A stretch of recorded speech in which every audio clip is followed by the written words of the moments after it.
Hi! இன்னைக்கு சூப்பரான, ஈஸியா எப்படி ஹோம்மேட் பட்டர் பிஸ்கெட் செய்றதுன்னு பார்க்கலாம்.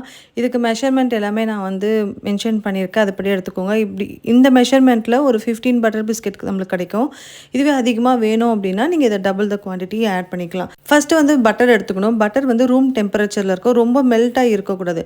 ப்ரெஸ் பண்ணா ப்ரெஸ் ஆகணும். அந்த மாதிரி ஒரு கன்சிஸ்டன்சில எடுத்துட்டு, நல்லா வந்து பீட் பண்ணி எடுத்துக்கணும். ஸோ பட்டர் வந்து ரூம் டெம்பரேச்சர்ல எடுத்ததுக்கப்புறம், சுகர் வந்து பவுடர் பண்ண சுகரை வந்து நான் ஆட் பண்ணுறேன். ஏன்னா, நீங்க வந்து பவுடர் பண்ண சுகர் ஆட் பண்ணப்போ தான் சீக்கிரமா வந்து மெல்ட் ஆகும். இல்லன்னா அப்படியே அங்கங்க சக்கரையா இருக்கும். ஸோ அது வந்து கரெக்டான ஒரு டெக்ஸ்சர் குடுக்காது பிஸ்கெட்டுக்கு. ஸோ நல்லா பவுடர் பண்ண சுகரை போட்டு நல்லா பீட் பண்ணிக்கணும். இதுக்கு பீட்டர் எதுவுமே தேவையில்ல. கையில வந்து விஸ்க் இருந்தாலே ஓகே. ஸோ நல்லா வந்து கையிலேயே நல்லா வந்து பீட் பண்ணிக்கோங்க. நல்லா பட்டர் அண்ட் சுகர் வந்து நல்லா மெல்ட் ஆகி ஒரு க்ரீம் அந்த கன்சிஸ்டன்சில வரணும். வந்ததுக்கப்புறம் நம்ம மைதா மாவு வந்து ஆட் பண்ண போறோம். ஸோ மைதா மாவு இதுக்கு ஜலிக்கணும் அப்படிலாம் எதுவுமே இல்ல. நான் சொன்ன மெஷர்மெண்ட் ஆக்சுவலா பேக்கிங்க்கு மெயினா வந்து மெஷர்மெண்ட் வந்து ரொம்ப கரெக்டா இருக்கணும். ஸோ கரெக்டா நீங்க எடுத்துட்டீங்க அப்படின்னா, எல்லாமே பெர்ஃபெக்ட்டா வரும். ஸோ நான் மைதா மாவையும் ஆட் பண்ணிக்கிறேன். ஆட் பண்ணிட்டு ஒரு 2 பிஞ்ச் பேக்கிங் பவுடர் ஆட் பண்ணிக்கணும். அதுக்கப்புறம் 1 பிஞ்ச் வந்து சால்ட் ஆட் பண்ணிக்கணும். ஸோ பேக்கிங் பவுடர் வந்து நீங்க டபுள் த குவான்டிட்டி பண்ணினா 1/4 டீஸ்பூன் எடுத்துக்கணும்.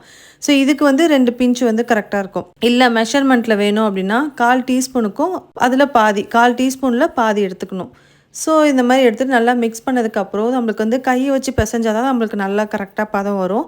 ஸோ அதுக்கப்புறம் இந்த மாதிரி நீங்கள் வந்து கட்டர் அந்த மாவு சப்பாத்தி மாவில் திரட்டி நீங்கள் வந்து அந்த சைஸை வச்சு மோல்டு வச்சு கட் பண்ணாலும் ஓகே. இல்லை இந்த மாதிரி மெத்தடில் பண்ணாலுமே சூப்பராக வரும்.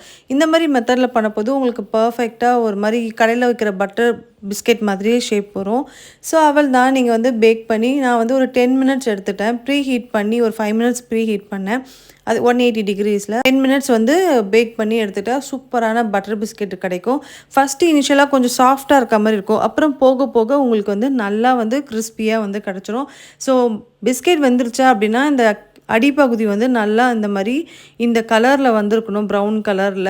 அவள் தான் நம்மளோட பிஸ்கெட் வந்து சூப்பராக ரெடி ஆச்சு. இது நீங்கள் சேல்ஸ் பண்ணுறீங்க அப்படின்னா 6 கிராம்ஸ் ஈச் அப்படின்னு சொல்லிட்டு மாவு வந்து நீங்கள் மெஷர்மெண்ட் எடுத்துக்கலாம். உங்கள் வீட்டில் கிட்ஸ் இருக்காங்க அப்படின்னா செஞ்சு கொடுங்க. சுகர் கூட நீங்கள் அவாய்ட் பண்ணிக்கலாம். சுகர் டோட்டலாக அவாய்ட் பண்ணிவிட்டு சால்ட் பிஸ்கெட் மாதிரி கூட நீங்கள் ட்ரை மறக்காமல் சப்ஸ்கிரைப் பண்ணிக்கோங்க.